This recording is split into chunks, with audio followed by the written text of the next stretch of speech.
I guess probably a lot of people, when they think of EFT, might think of like self-help, right? This is something that they have heard about in the self-help world. So do you think that someone with PTSD who uses EFT can do this on their own, in their own home, by themselves, or do you think they need to only do this in some kind of professional setting? It's a really great and a really important question. So, and I'll try to give a nuanced and variable answer. So one of the beauties of EFT is that it can be used safely as a self-help method. You know, when we start to look at, for example, EFT versus CBT, EFT versus EMDR, EFT versus other techniques, one of the advantages that EFT has is self-application, which can be done on one's own. That being said, what is the focus and the capacity in which one is what somebody is working in? So, for example, you know, we're being interviewed during this whole COVID-19 pandemic, and we're doing a lot of teaching with hospitals, school districts, and things like that. And we make sure that when we're teaching people self-application of EFT, it really is for self-regulation. The self-help part is not about working with the past traumatic memories. They're not skilled enough to be able to do that, and I'll also go into why they shouldn't as well. So I want to say, if one is working on PTSD and PTSD symptoms, absolutely the person, they should be working with a practitioner, a skilled practitioner, a certified practitioner, and depending on the dysfunction in their life and their stability, often a licensed certified skilled practitioner. Mm-hmm. Okay. That being said, even if somebody's working with somebody as a skilled practitioner, there are definitely ways that that practitioner can be teaching the person how to cause self-regulation when they're having a panic attack, when they wake up from a bad dream, when they find themselves hyperventilating or in a stress mode of getting headaches, etc. So there are ways that EFT can be used to self-regulate in the moment that absolutely can be appropriate. However, when working on the events that are still causing, that are having an effect on one's life, those absolutely should be done with the safety of a skilled certified practitioner that can hold a safe place, that can hold a container, that can facilitate healing.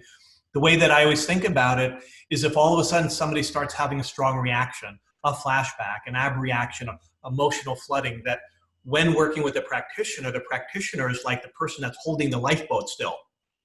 So when the person falls over into the water because, you know, the waves just got really high, this person is holding that safe space so that they can come back in, and they're creating that interpersonal neurobiology, the safety that's happening that Dr. Porges talks about, with a social engagement system, that I can be that safe place that a person can come back in even after falling out. So there are definitely nuances, definitely things that can be done with self-help and self-regulation, and other things that should not be and should be done with a practitioner. I feel obviously strongly about that. Yeah, thank you. That's perfect. I love that. So obviously everyone watching, you know, just tune into you and what you think is the best route for you as far as learning to do this on your own or you know, seeking some help.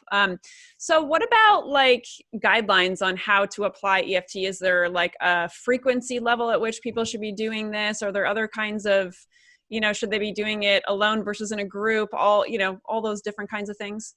Yeah, so a few things are interesting. Even one of the systematic reviews encouraged that not only was EFT being done for PTSD with one-on-one, but that it was actually very effective in a group setting as well.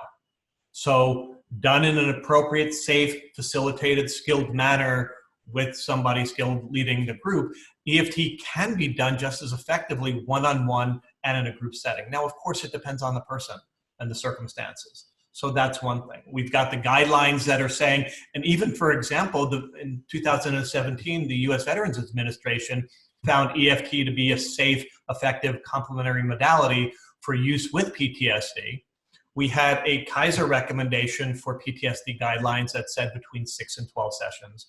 And most of the studies that are being done are, I'd say many of them are once a week, for example, and many of the studies are 1-hour interventions. There are some that were 90 minutes, that were one or two that was held like over 5-day workshop kind of things, experiential.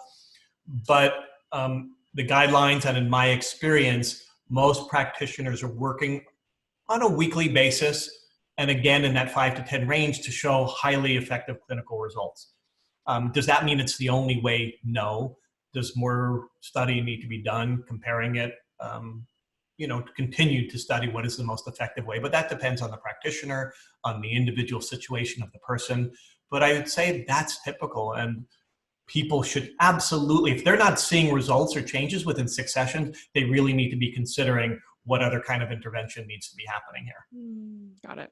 Awesome. Thank you.